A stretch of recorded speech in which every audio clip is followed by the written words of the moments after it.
పెర్సిస్ దేవునికి ప్రీతికరమైన జీవితాన్ని జీవించినటువంటి వ్యక్తి ఈ పెర్సిస్. పెర్సిసు ప్రభువునికి ప్రీతికరమైన జీవితాన్ని జీవించి ప్రియురాలు అని పిలువబడెను. ఎవరైతే దేవుని ఉద్దేశాలను ఆయన చిత్తాన్ని కనుగొని వాటి ప్రకారంగా జీవిస్తారో వారు దేవునికి ఇష్టలగుదురు.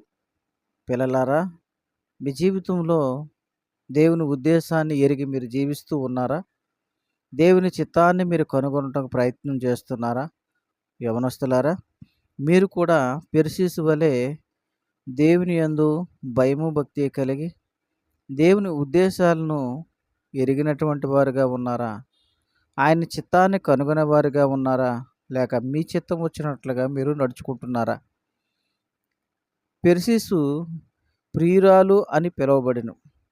ఎందుకు ప్రియురాలు అని పిలువబడింది అంటే, ఎందుకు దేవునికి ఇష్టురాలగు అయినది అంటే, ఇష్టురాలగుదురు అని ఎవరు అనిపించుకుంటారు అంటే, ప్రభువునందు ప్రభు ఉద్దేశాలనందు ఆయన చిత్తాన్ని కనుగొనుటూ నిరీక్షణగా ఎదురు చూడటం ద్వారా ప్రభువుకి మనందరం ప్రియులము ఇష్టులము అవ్వగలం. ఎందుకు ఈ పెర్సిసు ఇష్టురాలుగా ఉన్నది అంటే, ప్రభువునందు బహుగా ప్రయాసపడింది. ఆమె ప్రభువునందు బహుగా ప్రయాసపడింది. మరి మన జీవితాల్లో మనము ప్రయాసపడుచున్నాం. దేనికోసం ప్రయాసపడుతున్నాం? కుటుంబం కొరకును, సమాజం కొరకును, మన యొక్క వ్యక్తిగతమైన అవసరాల కొరకు ప్రయాసపడుతున్నాం. మంచిదే, కుటుంబాన్ని పోషించుకోవాలి గనక, కుటుంబాన్ని చక్కదిద్దుకోవాలి గనక అలా ఉండటం మంచిదే. కానీ మనము నిత్యత్వానికి వారసులు అవ్వాలంటే ప్రభువునందు ప్రయాసపడవలసిన వారమై ఉన్నాం. అంటే ప్రభు యొక్క పనిలో పాత్రులుగా ఉండవలసిన వారమై ఉన్నాం. ఈమె ప్రభువునందు బహుగా ప్రయాసపడింది.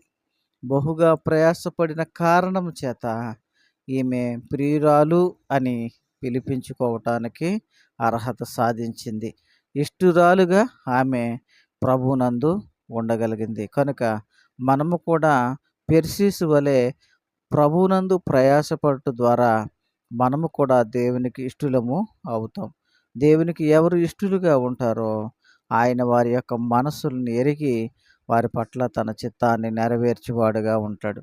ఆయన యొక్క దయని, ఆయన యొక్క కృపను చూపించేవాడుగా ఉంటాడు.